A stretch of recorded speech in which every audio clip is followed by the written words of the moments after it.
уақытты дейді, қазіргі қай уақытта еске түсті намаз? Сол уақытты намазынан бұрын оқу керек оны дейді. Сол намаздың уақытынан бұрын оқу керек. Мысалы, таң намазын ұйықтап қалдыңыз. Бесін намазы кірді. Сіз қазір бесін намазының ішінде тұрсыз. Сіз таң намазының қазасын осы бесін намазының алдында міндетті түрде өту керек. Лүзуман дейді, міндетті түрде. Яғни, егер сіз таң намазының қазасын өтемей тұрып, бесінді оқып жатқан кезінде есіңізге түссе, жамағатқа келіп кірдіңіз, бесінді оқып тұр едіңіз, таң намазы еске түсіп кетті. Мен таң намазын ұйықтап қалған едім ғой, қаза болған еді ғой деп еске түссе, бесін намаз бұзылады.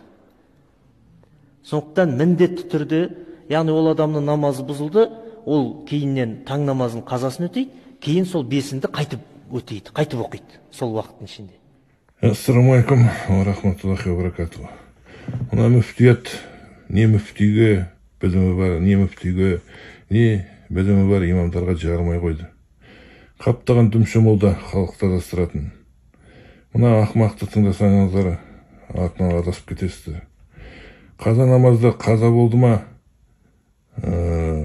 кез келген уақытта, есіңе түскен уақытта оқуға болады. Ал егер дәл мынаның айтып отырғандай, мысалы, фажр намазын зухр кезінде есіңізге түсті ме?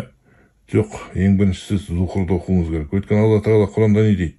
Ең жақсы намаз ол өз уақытында оқылған намаз дейді. Ең алдыменен сол уақыты келіп тұрған намазды оқисыз, одан кейін қаза намазды оқисыз. Өйткені қаза намаз уже қаза болып кетті уже. Ол қайтып келмейді. Ол үшін сіз сауап алмайсыз, жай ғана сізді намаз оқыды деп жазып қояды. Оны қазір оқыдыңыз не, қазір уақыты келіп тұрған намазыңнан кейін оқыдыңыз не, уже бәрібір қаза болып кетті. Мынандай ақымақтарды тыңдамаңыздар, сақ болыңыздар мұсылмандар.